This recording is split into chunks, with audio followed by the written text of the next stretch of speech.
Essa é a finalização, então, da nossa conversa a respeito da obra A Falência.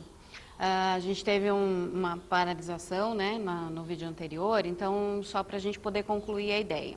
O que é importante da gente retomar aí dessa obra e daquele momento de suicídio, né, do Teodoro, é justamente a gente poder entender que o suicídio dele é um momento de transformação também para as demais personagens e principalmente para a nossa protagonista, né, a Camila, porque ela tinha aquela vida fácil de princesa, estava tudo certo, estava tudo resolvido, ela não sabe fazer nada profissionalmente falando para que ela possa sobreviver do seu próprio trabalho, ela não sabe cuidar nem das suas próprias filhas, tanto é assim que por sugestão do Mário, seu filho mais velho, ela entrega, né, as suas filhas mais novas, a Lia e a Raquel, para que elas fiquem sob os cuidados da irmã da esposa do Mário. Então, para que elas recebam educação, para que elas realmente possam se transformar em damas, né, da sociedade.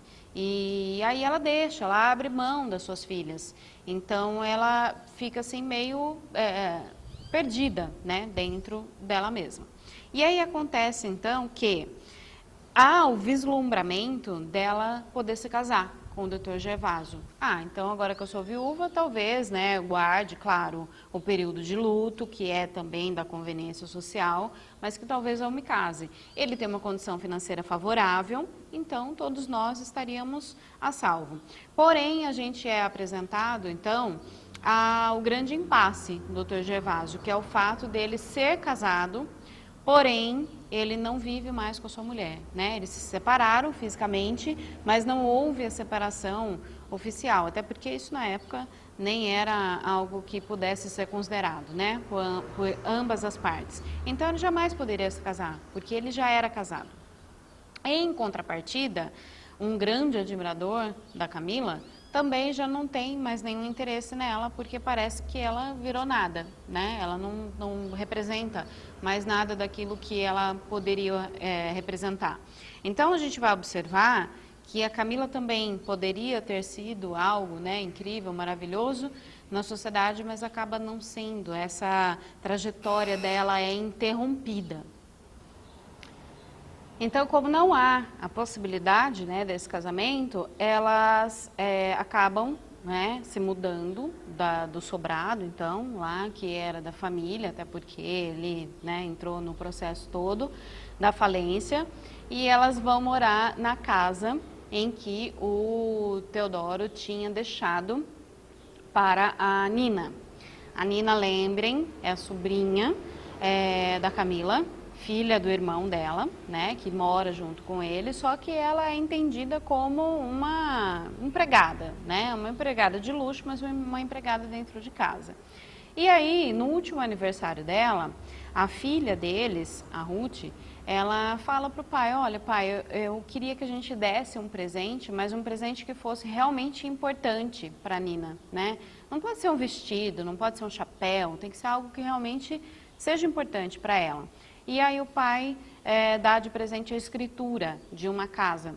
Ele fala que é uma casa simples, é uma casa bem popular, mas para que ela possa ter a renda do aluguel dessa casa, né? E a casa vem muito a calhar. Interessante também porque a gente verifica que alguém que aparentemente não tinha importância dentro da família passa a ser alguém que realmente possa oferecer abrigo para eles todos. Porque caso essa casa não existisse, eles estariam na rua, né? Eles não teriam para onde, elas, na verdade, não teriam para onde ir morar.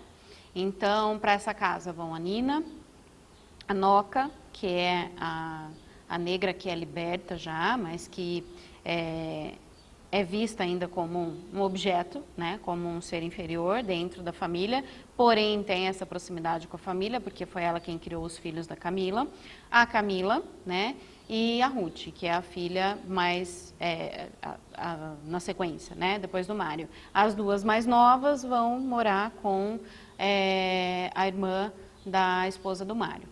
E aí, num determinado momento, todo mundo começa a se arranjar. Então, A Noca, qual que é o trabalho dela? Ela é passadeira e engomadeira, então ela passa e engoma roupas para fora, né?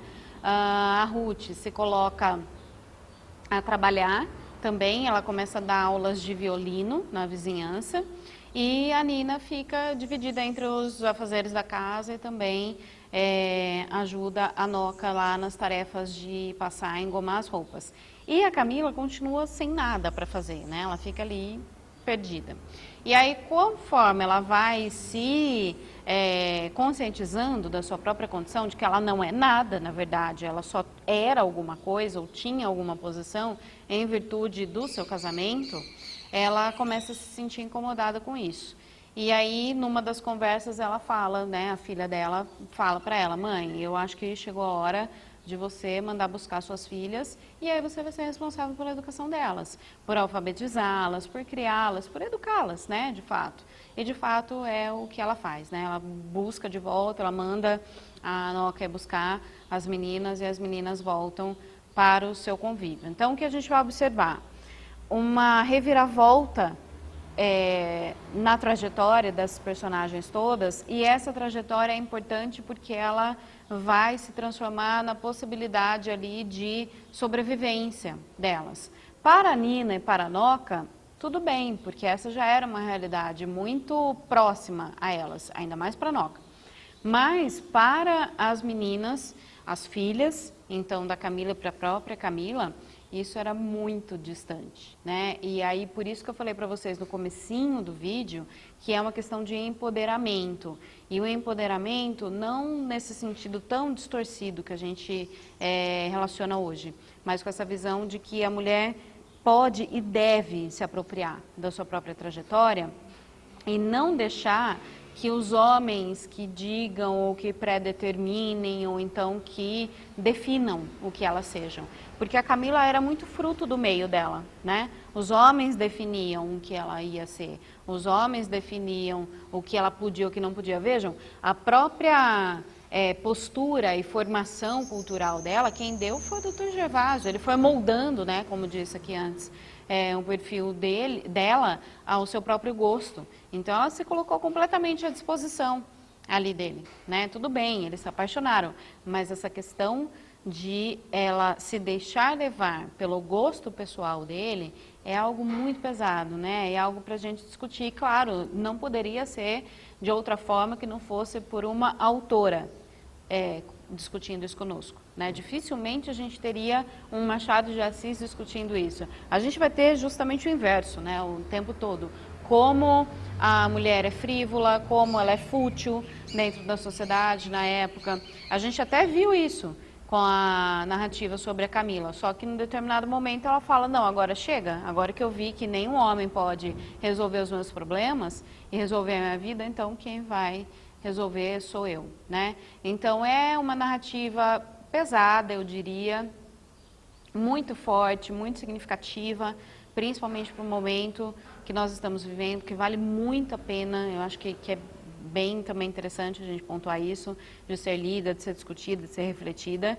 É algo que mexe mesmo com o nosso âmago, né? Principalmente para as mulheres, eu acredito, porque a gente consegue se enxergar muito ali e verificar como a sociedade impõe o nosso comportamento o tempo todo, e aquelas mulheres, principalmente a Noca e a Nina, que estão um pouco à margem disso tudo, estão muito a salvo disso, né? A Ruth, por sua vez, ela se coloca bem nessa situação inicialmente de viver no mundo dos sonhos, mas a partir do momento que a necessidade se torna real para ela, ela sofre menos na mudança do comportamento, porque ela é muito nova ainda. É diferente da mãe que sofre, né? O sofrimento dela se arrasta por mais tempo, porque é mais tempo mesmo de vida vivendo dessa maneira, né? De maneira a se adequar aí conforme aquilo que a sociedade espera que a gente se comporte, tanto para homens quanto para mulheres. Comentei isso aqui também no começo do vídeo, de que há um comportamento pré-estabelecido, padrão, que o homem tem que seguir. Tanto é por isso que o Teodoro se suicida, né? O fato dele não conseguir mais ser ali o provedor, o mantenedor da família. Mas para a mulher isso tem uma força muito maior também, ok? Então, espero que vocês tenham gostado também dessa análise. Se vocês tiverem qualquer comentário, qualquer crítica, sugestão, comentem aqui que eu respondo com o maior prazer, ok? Até os nossos próximos vídeos. Um beijo, tchau, tchau!